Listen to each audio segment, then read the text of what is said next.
हाँ बच्चों, आज हम आपको कक्षा 9 में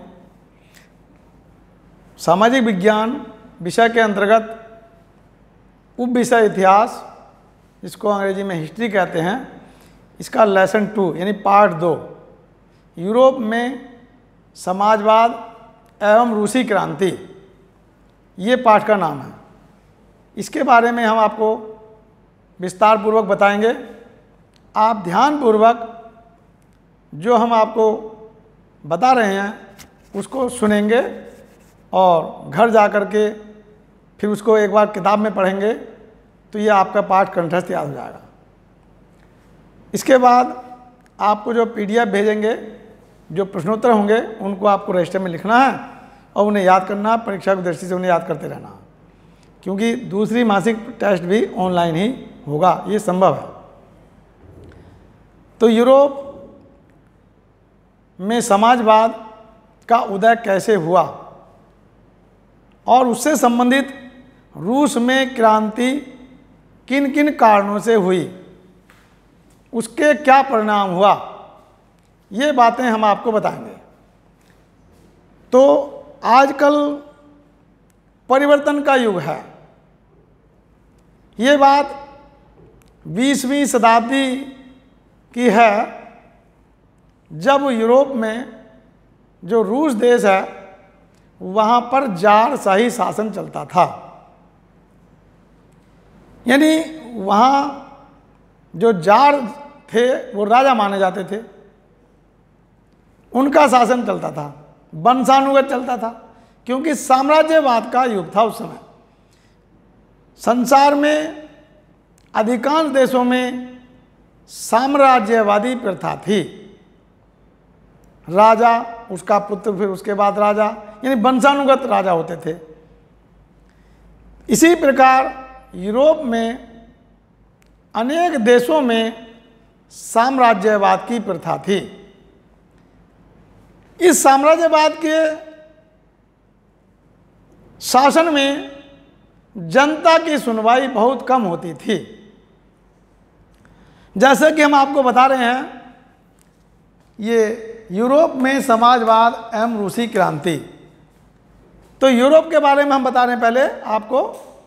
यूरोप में अधिकांश देश ऐसे थे जहाँ पर साम्राज्यवाद का बोलबाला था। सबसे पहले हमने आपको बताया था, जब फ्रांसीसी क्रांति के बारे में बताया था, पहला पार्ट था फ्रांसीसी क्रांति। तो ये कई देशों की क्रांतियाँ एक विशेष महत्व की थीं, जिनको कक्षा 10 के और कक्षा 9 के पाठों में जोड़ा गया। हम जो क्रांति पढ़ रहे हैं, रूसी क्रांति, ये अब से 2 साल पहले कक्षा 10 के पाठ में थी। 4 क्रांतियाँ थीं, ब्रिटेन की क्रांति, अमेरिका की क्रांति, रूस की क्रांति, फ्रांस की क्रांति। किंतु अब इसमें से जो फ्रांस की क्रांति है और जो रूस की क्रांति है, ये कक्षा 9 में आ गई है। साम्राज्यवाद का शासन जनता को पसंद नहीं था। बुद्धिजीवी जनता होने के कारण समय में परिवर्तन होता चला गया और परिवर्तन ही प्रकृति का नियम है। इसलिए कुछ लोगों ने साम्राज्यवाद का विरोध किया। ऐसे ही रूस के बारे में हम जो आप बता रहे हैं, ये पाठ रूस की क्रांति के बारे में ही ज़्यादातर दिया हुआ है। तो रूस में उस समय 2 दल होते थे जो राजनीतिक दल कहलाते थे। एक था बोल्शेविक दल और दूसरा था मोनसेविक दल। बोल्शेविक दल के जो नेता थे वो थे लेनिन। ये जो लेनिन थे, इनका पूरा नाम था, लेनिन का व्लादिमीर इलिच यूलियानोव। व्लादिमीर इलिच यूलियानोव, ये लेनिन का पूरा नाम था। इनका जन्म 1870 ईस्वी में रूस में हुआ था और जो दूसरा दल था मोन्सेविक दल, उस दल के नेता थे केरेंस्की। तो केरेंस्की मोन्सेविक दल के नेता थे, लेनिन बोल्शेविक दल के नेता थे, और बाद में इन्होंने, लेनिन ने समाजवाद की स्थापना की। समाजवाद क्या है? समाजवाद यानी समाज का हित करने वाला पार्टी या शासन या समाज। समाज का जिसमें हित होगा वो समाजवाद कहलाता है। ऐसे ही कुछ देशों में पूंजीवाद चलता था, जैसे यूएसए, जैसे ब्रिटेन। तो पूंजीवाद में जो व्यक्ति होते थे वो धनाढ्य व्यक्ति होते थे, उन्हीं का शासन चलता था। समाजवाद में मिला जुला होता है। ऐसे ही समय में जब रूस में जनता पर अत्याचार किए जा रहे थे, किसानों को भूमि से बेदखल किया जा रहा था, पादरी वर्ग सभी समाज पर हावी था, ऐसे समय में वहाँ पर क्रांति का होना स्वाभाविक था, क्योंकि मजदूरों को अपनी मजदूरी नहीं मिल पाती थी पूरी। उनसे कई घंटे काम कराने, 8-10 घंटे काम कराने के बाद भी उन्हें पूरी मजदूरी नहीं मिलती थी। व्यापारी वर्ग अपने कार्य को ठीक ढंग से नहीं कर पा रहा था, क्योंकि उन पर भी जार के शासन का प्रभाव था। इसी प्रकार से किसानों को भूमि से बेदखल किया जा रहा था या अतिरिक्त कर से उन्हें दबाया जा रहा था।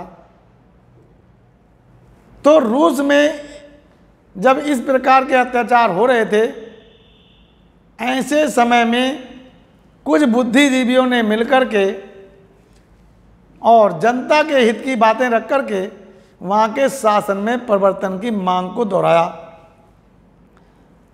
जार को ये बात अच्छी नहीं लगी और जार ने अपना आदेश पारित करके जनता पर अत्याचार करने का आदेश दे दिया। ऐसे समय में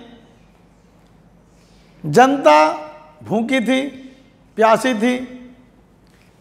कुछ जनता ऐसी थी जिनको कई कई दिन से रोटी नहीं मिली थी। ऐसे में भूखी नंगी जनता अपने आप को नहीं संभाल सकी और वो सड़कों पर उतर आई। उन्होंने जो भी दुकान पर खाने का सामान देखा उठाकर खाते रहे और अपने पेट के भूख को मिटाते रहे। किंतु जार के अत्याचारी शासन के द्वारा सैनिकों को आदेश दे दिया गया कि वे हमारे आदेश का पालन करें। भूखी नंगी जनता पर गोली बरसाने का आदेश दे दिया। ऐसे समय में जनता ने उसका डटकर मुकाबला किया। हजारों की संख्याओं में लोग मारे गए, घायल हो गए और अपनी मांग को दोहराने में आगे बढ़ते चले गए।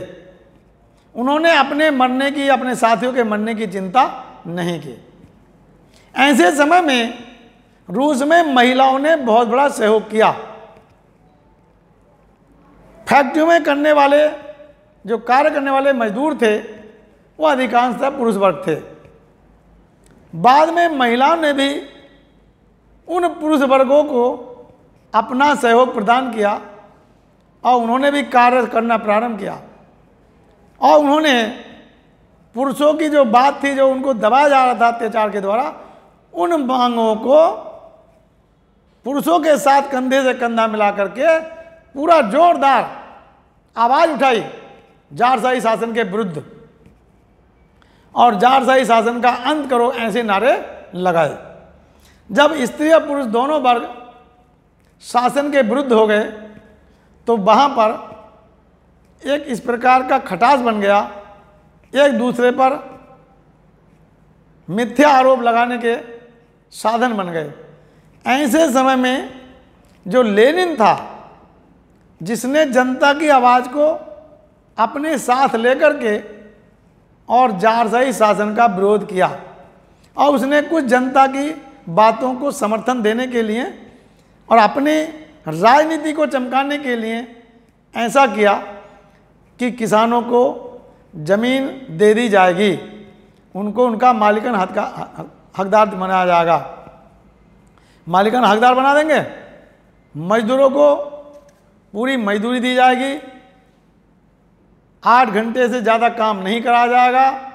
व्यापारी वर्ग को खुश करने के लिए उनको भी कुछ प्रलोभन दिए, और इस प्रकार से लेनिन ने एक समाजवाद की बात को आगे बढ़ाने के लिए जनता की बातों को अपने अंदर उतारा और उन मांगों को जारशाही शासन के सामने रखा।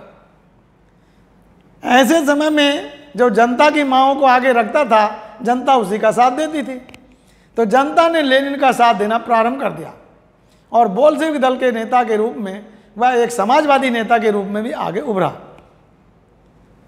उस समय जब अधिक जनता गोलियों का निशाना बन चुकी थी, तो जार को भी अपनी गद्दी छोड़नी पड़ी, क्योंकि उसका विरोध अधिक हो गया था। ऐसे समय में रूस में एक नए समाजवाद का उदय हुआ। 1917 ईस्वी में रूस में क्रांति हुई, किंतु 1914 से प्रथम विश्व युद्ध चल रहा था। अब प्रथम विश्व युद्ध में, जैसे कि मैंने आपको पहले भी बताया था कि ऑस्ट्रिया और सर्बिया नाम के जो देश हैं वे भी यूरोप महाद्वीप में हैं। ऑस्ट्रिया ने सर्बिया के राजकुमार को मार दिया।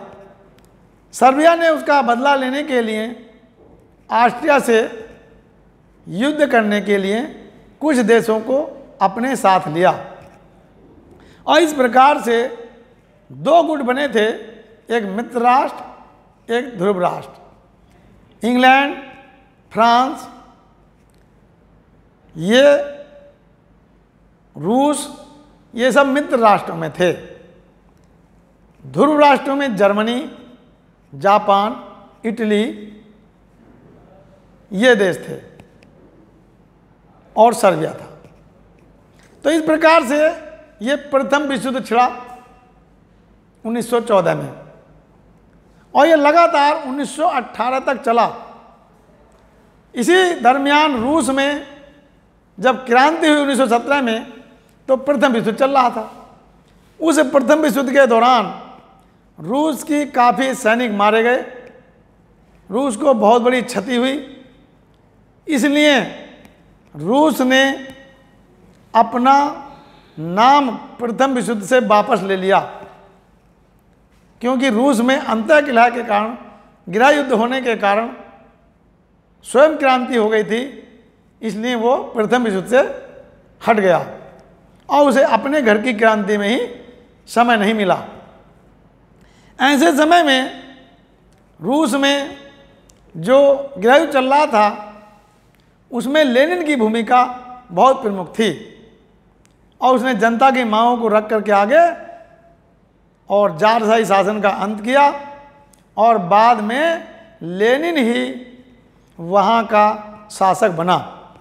उसने जो वादे किए थे जनता से, उनको पूर्णतः तो नहीं किंतु अंशतः लगभग पूरा किया, जिससे जनता उनके साथ हो गई, और इस प्रकार रूस में क्रांति हुई। उस समय रूस की राष्ट्रीय सभा या राष्ट्रीय संसद, जिसका नाम था ड्यूमा, उस ड्यूमा का चयन हुआ और उसको शक्तियां प्रदान की गईं। वहाँ पर शक्तियां प्रदान करने के साथ साथ जनता की जितनी आवाज़ थी, जो उनके कार्य थे मजदूरों के, जनता के, किसानों के, उनको पूरा करने के लिए उसमें प्रावधान किया गया। इसी प्रकार रूस की क्रांति चलती रही अब रूस में दो क्रांति और विख्यात हुई। पहली क्रांति थी, जैसे हमने लिखा है, फरवरी क्रांति। अब फरवरी क्रांति इसको नाम दिया गया, किंतु यह क्रांति 7 मार्च को हुई थी। अब आप कहेंगे 7 मार्च को हुई तो उसको फरवरी क्रांति का नाम क्यों दिया गया भाई? तो बच्चों, हम ये बताना चाहते हैं आपको कि उस समय रूसी जो कैलेंडर था वो विश्व के कैलेंडर से 8 दिन पीछे चलता था। इसलिए 7 फरवरी को होने वाली क्रांति का नाम 8 दिन पीछे जब हुए तो 7 दिन वो घट गए, और एक दिन और घटाया तो 28 फरवरी या 29 फरवरी ये मानी गई। तो इसलिए इसको नाम फरवरी क्रांति दिया गया। ठीक इसी प्रकार फरवरी क्रांति के पीछे कुछ और भी कारण थे। उस समय फरवरी के महीने में ये ठंड का दिन होता है, शीत का महीना होता है। तो शीत का महीना होने के कारण भी वहाँ पर लोग परेशान थे, और जनता जब उसके कार्य पूरे नहीं होते हैं तो केवल क्रांति का ही साधन उसके पास रहता है, वो अपनी आवाज़ को उठाने के लिए सड़कों पर आती है। और फरवरी के महीने में और मार्च के महीने में ये जनता सड़कों पर आई, अपनी मांगों को रखा, और इस क्रांति को फरवरी क्रांति का नाम दिया गया। ठीक इसके बाद दूसरी क्रांति अक्टूबर क्रांति। अक्टूबर क्रांति 6 नवंबर को हुई, किंतु रूस का कैलेंडर 8 दिन पीछे होने के कारण इसको भी हम 6 नवंबर की बजाय 8 दिन जब पीछे चलेंगे तो वो अक्टूबर में बैठेगा, और अक्टूबर क्रांति नाम दिया गया। तो इस प्रकार से संसार के कैलेंडरों से रूस का कैलेंडर भी अलग चलता था, जो 8 दिन पीछे चलता था। तो इस प्रकार से फरवरी क्रांति और अक्टूबर क्रांति रूस की 2 प्रमुख क्रांतियां हुईं। इसके बाद एक और घटना जो रूस में घटी उसका नाम है खूनी रविवार। 22 जनवरी 1905 में रूस में एक ऐसी घटना घटी जिसको खूनी रविवार के नाम से जाना जाता है। यानी रविवार का दिन था, फिर भी जनता को ऐसा मौका मिला कि सामूहिक जनता बहुत सारी संख्या में इकट्ठी हुई। लगभग 40-50 हज़ार जनता इकट्ठी होकर के सड़कों पर आई और रोती बिलखती अपनी मांगों को पूरा करने के लिए, और बेचारे बहुत दिनों से भूखी थी जनता, जब सड़कों पर उतरी तो जो होटल पड़ते थे या ढाबे पड़ते थे, जो खाने पीने के बेकरी थे, उन सब में घुस करके अपना पेट भरने के लिए काम कर रही थी। ऐसे समय में जारशाही शासन ने सैनिकों को गोली चलाने का आदेश दिया, जिसमें 25,000 से ज़्यादा लोग मौके पर ही मृत्यु हो गई। 800 से 1000 तक लोग घायल हो गए और बहुत सारे लोग मारे गए।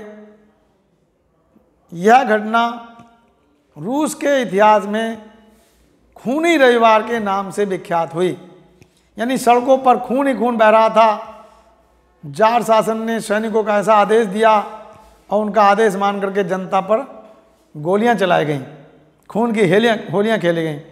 तो इस प्रकार ये खूनी रविवार की घटना, जिसे हम नहीं भुला सकते, ये रूस की एक प्रमुख घटना थी जो 22 जनवरी 1905 में घटी। इसको हम हमेशा याद करते रहेंगे। रूस के इतिहास में यह घटना एक प्रसिद्ध घटना के रूप में जानी जाती है। ठीक रूस की क्रांति में जो लेनिन की भूमिका थी वो एक समाजवादी नेता के रूप में थी। यानी समाजवादी नेता, पहले वहाँ साम्राज्यवाद था। साम्राज्यवाद को ख़त्म करने के लिए कुछ नेता अपने अपने दल के, जो राजनीतिक दलों के नेता थे, वो अपने अपने दल चमकाते थे, अपनी नीति राजनीति चमकाते थे और वो बनना चाहते थे। तो उसमें बोल्शेविक दल के नेता लेनिन ने समाजवाद को स्वीकार किया, जनता की आवाज़ को स्वीकार किया और आगे बढ़े और आंदोलन किए किसानों को वादे किए, मजदूरों के वादे किए, और वो इस प्रकार से जार के शासन को हटा के सत्ता में आए और वो वहाँ के शासक बने। उन्होंने मजदूरों को, किसानों को भूमि का मालिकाना हक दिया। जनता को, जो मजदूर वर्ग था, उनको अनेक फैक्ट्रियाँ चालू की गई जो पुरानी बंद थी, और उनको काम दिया गया। उनसे बेगारी प्रथा को ख़त्म किया गया। पूंजीपति वर्ग को भी खुश किया गया, क्योंकि उनको अपनी फैक्ट्रियाँ चलाने के लिए सहयोग प्रदान किया गया। उनके कार्य को सहयोग करने के लिए सरकार ने कुछ उन्हें सहयोग प्रदान किया। और ठीक इसी प्रकार से लेनिन ने इस समाजवादी नेता के रूप में अपनी छवि उभारी, और यह वहाँ बोल्शेविक दल का प्रमुख नेता बनकर के उभरा। ठीक इसके बाद 1917 में ये रूस में क्रांति हुई थी, जो मैंने आपको बताया था। एक दल था वो बोल्शेविक दल, जिसके नेता लेनिन थे, और दूसरा दल था मोनशेविक दल, जिसके नेता करेंसी थे। रूसी क्रांति के परिणाम में हम यही कहना चाहेंगे कि रूस में जो क्रांति हुई, उस क्रांति के बाद वहाँ साम्राज्यवाद का अंत हुआ, जारशाही शासन का अंत हुआ, और एक नए समाजवाद की स्थापना हुई। बच्चों, मैं आपको यह भी बता दूं कि रूस में 1917 में जब क्रांति हुई थी, तब से 1917 से लेकर अब 2017 भी बीत गई, अब 2020 चल रही है, यानी 103 वर्ष हो गए, और रूस में अभी भी समाजवादी की सरकार चलती है। वहां पर एक ही दल चलता है, समाजवादी। रूस हमारे संसार का सबसे बड़ा देश है। संसार की पूरी पृथ्वी के यानी भूमि के स्थल भाग के 1/6 भाग पर अकेला रूस है। यूएसए की कूटनीतिक चाल के कारण 1970 और 80 के दशक के बीच रूस का विभाजन किया गया, यानी यूएसए, संयुक्त राज्य अमेरिका, जो एक पूंजीवादी देश है, उसने रूस में विभाजन कराया, जिससे रूस से 5 टुकड़े कट गए, जिसमें यूगोस्लाविया है, चेकोस्लोवाकिया है और मंगोलिया है, यानी कई ऐसे प्रदेश बन के जो देश बन गए, बाद में वो देश बन गए। और उन देशों के कटने से रूस का कुछ भाग कट गया, किंतु आज भी रूस संसार का सबसे बड़ा देश है, क्षेत्रफल की दृष्टि में सबसे बड़ा देश है। यह एक ऐसा देश है जो यूरोप महाद्वीप और एशिया महाद्वीप, दोनों महाद्वीपों में इसका विस्तार है। रूस देश का 20% भाग यूरोप महाद्वीप में और 80% भाग एशिया महाद्वीप में है। साइबेरिया का मैदान, जिसको हम एशिया का सबसे बड़ा मैदान कहते हैं, वह रूस में है। यानी बच्चों, आपने कक्षा 7 में पढ़ा होगा, टैगा प्रदेश, टुंड्रा प्रदेश, ये ठंड के जो क्षेत्र हैं, ये दोनों रूस में हैं। टुंड्रा प्रदेश में तो बर्फ के 8 से 10 महीने तक बर्फ जमी रहती है और अत्यधिक ठंड पड़ती है। संसार का सबसे ठंडा स्थान बर्फावृत ये साइबेरिया के मैदान में रूस में स्थित है। टैगा प्रदेश में कोणधारी वन पाए जाते हैं और उनमें छतरीनुमा जो कोणधारी होते हैं वन, उनके लुगदी से कागज बनाया जाता है अधिकांश। तो ये रूस देश एक प्रमुख देश है। और बच्चों, एक बात और नहीं मैं बताता हूँ आपको रूस के बारे में, कि रूस में अपने यहाँ अन्य देशों की तरह ऐसा नहीं है, वहाँ सरकार ही सबकी देखभाल करती है। माता पिता बच्चे को जन्म देते हैं, उसका पालन पोषण करते हैं, और जब उसका एडमिशन स्कूल में हो जाता है तो उसके बाद सारी जिम्मेदारी सरकार की है। उसको पढ़ाना, उसके खर्चे करना, उसको नौकरी देना, काम पर लगाना, ये सब सरकार की जिम्मेदारी है। अत्यधिक ठंड का क्षेत्र होने के कारण रूस की जनसंख्या कम है क्षेत्रफल की दृष्टि से, इसलिए वहाँ पर जनसंख्या को बढ़ाने का बढ़ावा दिया जाता है। और ये कहा जाता है कि रूस में जो सबसे अधिक बच्चे पैदा करेगी माँ, उसको हीरोइन ऑफ द रशिया का नाम दिया जाता है। किंतु फिर भी वहाँ अधिक जनसंख्या नहीं हो पाती, क्योंकि मनुष्य के अनुकूल वहाँ जलवायु नहीं पाई जाती। अब रूसी क्रांति जो हुई, ये वहाँ के जो कारण थे प्रमुख, वो जनता की मांगों को पूरा न करना, जनता को जारशाही शासन से दबा कर रखना, मजदूर वर्ग को परेशान करना, किसानों को उनकी ज़मीन से बेदखल करना, उद्योगपतियों को सहयोग न करना। अन्य देशों की तरह रूस में भी इस प्रकार के आंकड़े जब आए, तब वहाँ की जनता ने या वहाँ के नेताओं ने उसको स्वतंत्र कराने की मांग रखी।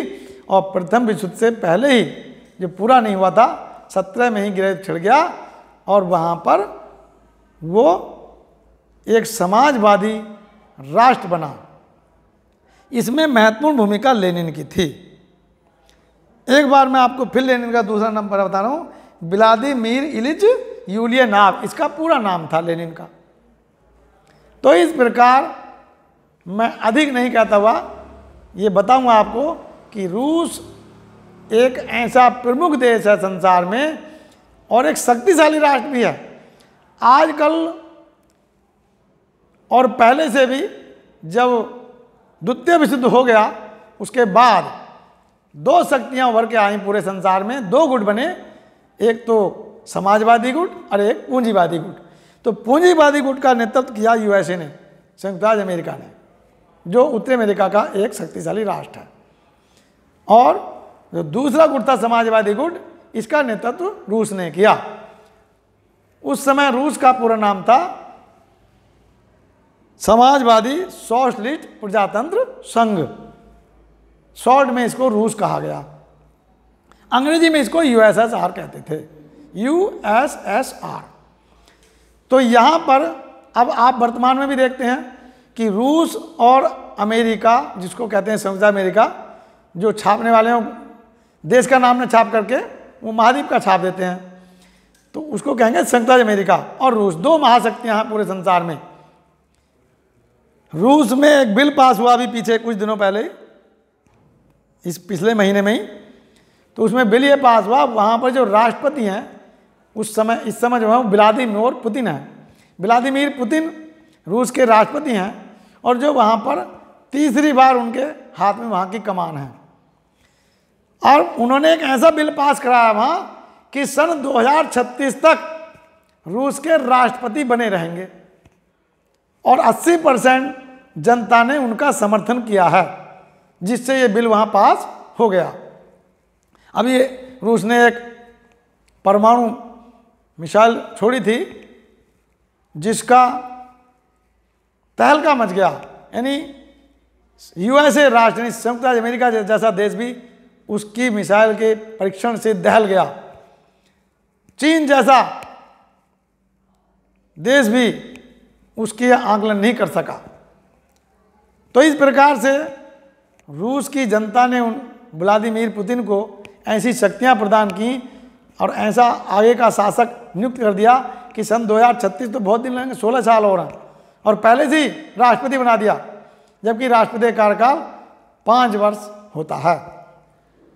तो इस प्रकार से दो महाशक्तियों के बीच रूस भी एक बड़ी महाशक्ति है। रूस हमारे देश का पुराना मित्र रहा है। आज भी ऐसे समय में जब चीन से हमारी तनातनी चल रही है, तो रूस ने हमारा साथ देने का वचन दिया है। पाकिस्तान और चीन से पहले जब युद्ध हुए थे तो रूस ने हमारा साथ दिया था। तो रूस एक हमारा आत्मविश्वासी मित्र है, तो हम भी उसका साथ पा करके गदगद हो जाते हैं। क्यों? क्योंकि एक महाशक्ति हमारे साथ है। और वर्तमान समय में तो भारत की एक ऐसी कूटनीति है मोदी के द्वारा कि दोनों महाशक्तियां भारत के साथ हैं, यूएसए भी भारत के साथ है, संयुक्त राज्य अमेरिका पूरा समर्थन दे रहा है, अपनी फौजों को भी साथ कर रहा है और रूस का भी समर्थन है। तो इसलिए चीन से हमें घबराने की आवश्यकता नहीं है। तो बच्चों, ये पाठ हमने आपको पढ़ाया, यूरोप में समाजवाद और रूसी क्रांति के बारे में बताया, इसको पढ़ना है और इसका जो हम भेजेंगे आपको PDF बना करके उन प्रश्नों को रजिस्टर में उतारना है, उन्हें याद करना है। बस मेरा यही कहना है, लिखना ही काम नहीं है, याद करना भी जरूरी है। जो हम काम कर रहे हैं उनको हम अपने जीवन में याद करें, उतारें, उनके अनुसार चलें, तभी हम अपने भविष्य में सफल हो सकते हैं, परीक्षा में सफल हो सकते हैं। जय हिंद, जय भारत।